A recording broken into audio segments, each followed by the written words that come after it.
Welcome. I'm Welzie. This is the Welzie Art Podcast. I'm with Jacob Danish, aka Light Feathers, over here in the studio today. Choo. We are talking about the 3 pillars of being a professional artist. Kind of every little lesson that we have here in the shop with Jacob, the Apprentice, boils down to these 3 pillars, and there's details and details among each one. So we're going to kind of go over those. Today, the first one is making art. And Jacob here in the studio gets the pillar lecture all the time. So we thought we'd share it with everyone today. Yeah, absolutely. And it's more to me than just theory. I can see how Welzie integrates the 3 pillars in almost every decision that he makes in the studio, and how it really works out for him. And so and me too. And so I really believe that this is a very sensible way of approaching professional art, or art as a professional.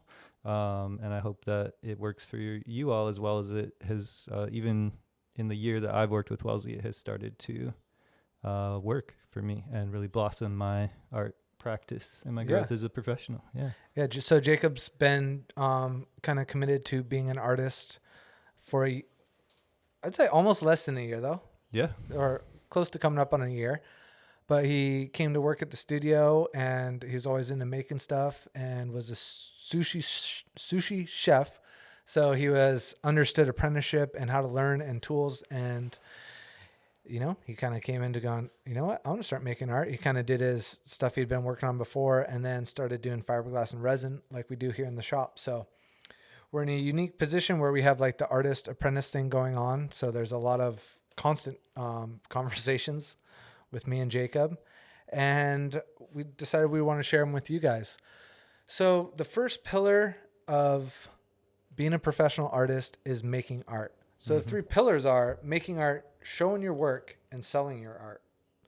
But we are going to kind of just talk about the making of art right now. All the 3 pillars, there's details and layers to each one. So we do kind of have to keep it semi-brief. Hopefully you guys will like this, and we can make more of this stuff and kind of just really help get down the nitty-gritty of what needs to be done. But as far as the first pillar of making art, it's so important to have a workspace. We have a big studio here. It always wasn't like this. I've had studios over the years, whether it's a desk in my room, or it's another bedroom, or it's a shipping container. I feel like I've had studios everywhere, out on decks, just wherever I can have a little space set up to do my work. And, now it's here at the shop, and we have a ton of stuff going on, but it built up over the years. Your studio space is your manufacturing facility. So you can only make as much artwork as your studio can provide. So if you're, like Jacob started out with his studio in the closet, right? And he was working on small pieces, and that's all you can really do. And when you are starting out and your space is limited, it is good to kind of focus more on producing as much as you can out of that little space, rather than having a small closet and trying to build an 8-foot by 10-foot piece in it, and it just being a nightmare, and you can't do anything. Work kind of what's appropriate to your workspace. Efficiency in the studio, making sure that it's efficient when you are working, so you're not spending the whole time rearranging and figuring out how to just get work done, having your supplies stocked up. So when you get to be in your studio, you can work in your studio. You don't get to your studio and go, oh, great, now I got to order 20 things in order to start working. Anything else you have on studio? What have you seen around here at the shop that works really well for studio space, efficiency or lack of efficiency? Yeah, totally. And I've actually seen the studio kind of grow and change, Welzie studio, since I've worked here, right? And so it's not even that you get your specific, square footage and that's the end of it. It's the continuous kind of development where your space is kind of meeting your needs and your needs are meeting your space, right? Yeah. One of the biggest things I've seen is just different ways to get things off the ground, right? So this is your shop is modeled after a surfboard shop in a lot of ways, and so we have like racks and things that we can put on the walls to get things up and off the ground, and that gives you more space to produce things, and also keeps things you're working on or are like semi-finished safe and out of the way. And I think that is a really important point, is that like organization and being able to change your space to meet your needs. Yeah. Oh, it's so true. And if your studio is not productive, you're not being productive as an artist either. So, spending the time, you don't want to spend so much time that all you're doing is working on your studio and making it productive, but not producing anything. The only way to really figure out what you need to produce your stuff is to just produce a lot of it. And I think, everything kind of comes back to just making a lot of art in this first pillar. So the next thing with the first pillar of making art, it's the studio, and then it's, what do we have down for the next? Style. Yeah. So you want to make your art in your style, right? If you already have your own distinct style, you know how much work it took you to get there and how many paintings you did to do it. So this one's easy for you. You already know how to do it. But if you're like Jacob, where you're, excuse me, if you're still starting out and trying to figure out your style, you need to just make a ton of work and kind of not be always experimenting, but be experimenting a little bit, but in ways you can control what you learn from that experiment. You can't just go willy-nilly on every type of medium and idea that you have, because there won't be any sort of repetition. I mean, style is repetition. I have a really distinct style because I have basically 5 distinct movements I do on my backgrounds. And then all my pen work is done with, the same pens every time. So there's ways in which your style is created by what tools you're using. So if you're always using different tools every single time, different canvases, different things to paint on, different mediums, it's gonna be really hard to distinguish what is you, what defines you as an artist, So, I mean, if you don't want to paint the same style every time, go ahead by all means, but it is harder to distinguish yourself as a particular artist when you bounce around from a lot of different things. Mm-hmm. Definitely. Yep. But I think even then, if you're actually doing high volume, at a certain point, everything you're doing is going to look like you, even if you're right. That's moving around. Take that away as the best thing. High volume solves all your problems with making art. There's just no way. That does take time. You have to go into the studio and do it. You have to show up for work. You can't do high volume without it. But you show up and go, okay, I'm going to do 10 pieces right now. In Jacob's case, he can do 7 pieces on a mold. I'm going to show up. I'm going to do 7 pieces. Shows up out of resin. Can't do the 7 pieces. Well, you're not making anything, right? I'm not building my style. Yeah, you're not building your style. Nothing's happening. So you got to be organized, have your studio set up so you can go in, do those 7, do 7 more, do 7 more after that. You just have to be, running into problems in your productivity line in order to find out the weaknesses. And you can't run into problems if you're not actually doing it. So by getting to a situation where you're constantly, stuff's starting, stuff is also finishing. And it's kind of moving in through this little life cycle in your studio. A piece starts out here in the foam, ends up a polished piece that goes up in the gallery. It's got a full life cycle. We have pieces in every step of the way, along the way. So we're always busy, always able to work on something. And that's what keeps that volume higher up. As the styles figure it out, you don't necessarily have to do as much high volume. As you get more successful as an artist, I do a lot less paintings now than I did 8 years ago. The paintings are more intricate, they're bigger, a bunch of stuff goes into them, but your volume will slow down as you get older, more dialed into your formula for your success, I guess.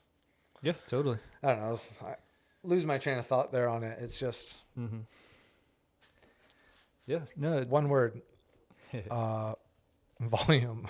Yeah. Long story short. Yeah. I mean, this section could really just be one word and volume, but it's hard to hear that and go, oh, okay, I'm supposed to make a lot of work. Well, how do I make a lot of work? Well, simplify it if you have to, right? Mm-hmm. It might be too complicated for you to do any sort of volume, you know? Right. Yeah, definitely. If you're trying to, like, I don't know, make a ton of ceramic works and you have a small electric kiln that can only do like one piece at a time, right? It's like you have to be where you're at efficiently. Yeah, yeah. I mean, there's truth to that, but at the same time, to develop your style in, say, pottery, you're talking about with a wheel and a kiln, you don't have to fire everything. Not everything has to be done to completion. You're better off doing 1,000 bowls than doing and not finishing them than doing 100 bowls to completion. You're going to be so much further along. So that's that's probably a pretty good tip in how to do volume without the time it takes to maybe do the volume that you think you need to do. Sure. Yeah. Like for Jacob, he's doing these fiberglass and resin feathers, and ideally at the end they're going to be polished, right? Shiny, but that whole step takes a ton of time. Mm-hmm.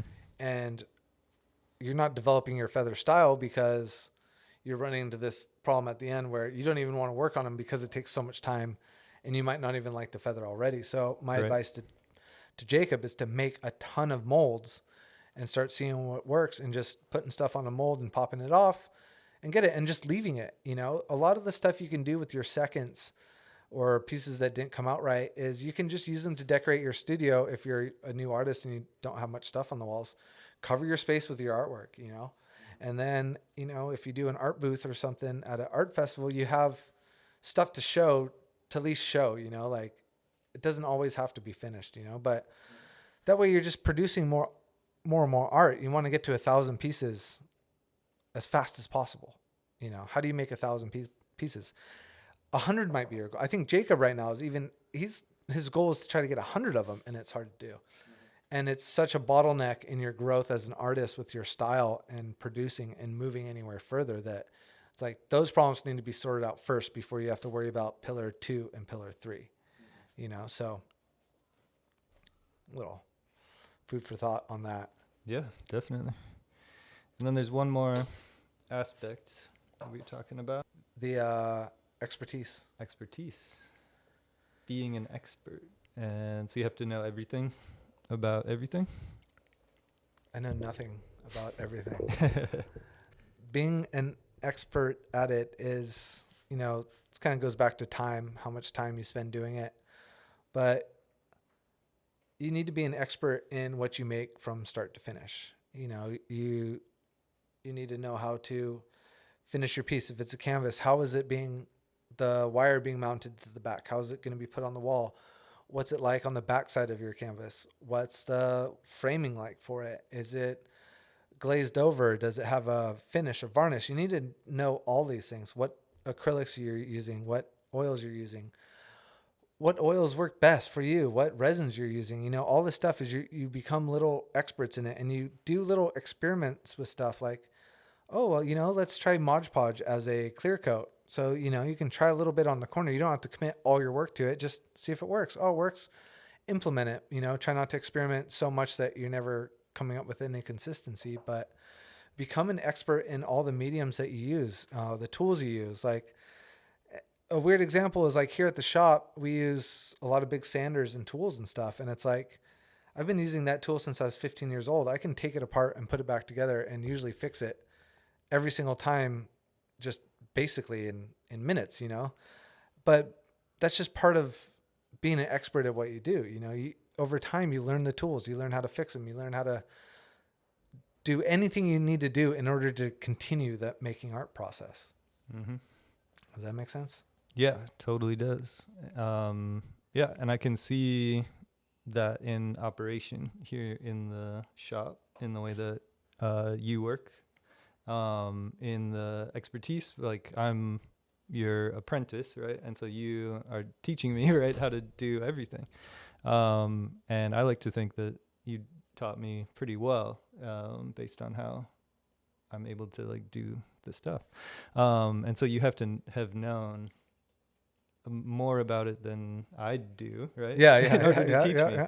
right? And really the only way, and Welzie has told me this even when I was first starting, was that like the only way to really understand how to use any of this stuff is to put your hands on it and actually do it. Like you can, read books and watch videos and all of that so much, and it helps, right? But until you actually do it with your own hands, you don't really know anything. And so it is the 10,000 hours, right? Yeah. For expertise and for style, I think. I think that's there's like kind of a little quick tip on that, because what Jacob's starting to do with his art and using the same medium we do here at the shop, when he's here at the shop, he's able to learn everything there is to know about his medium that he's using. So this is something to consider, is figuring out how to become an apprentice. Even if it's, asking someone questions on the YouTube or something like that, start asking questions.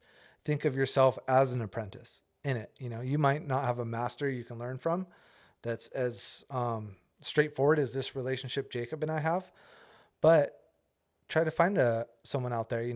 If pottery is your thing, if there's a local guild, it doesn't hurt to go there and start hanging out a little bit, meeting people, doing the thing. We had an apprentice at our surfboard factory years ago, and he started by just showing up and sweeping the floors, and he hung out and learned everything you'd ever want to know about making surfboards. And, when I first started and getting into making surfboards, I started cleaning up the surfboard factory too, so it's kind of go be the apprentice, sweep the floors, and it'll really help you speed up your knowledge time and getting to learn from an expert in what you do. Yeah, I think that was plenty to talk about. We can go on forever, but the 3 pillars: making your art, showing your work, and selling your work. That was pillar number 1. We'll talk about pillar number 2 here soon. But yeah, thanks for listening. In conclusion, Yeah, I'd say if you want to take away anything, the too long didn't listen version is you got to put in 10,000 hours and you got to make a lot of stuff. High volume is how you get started as an artist. The end. the end. The end, period.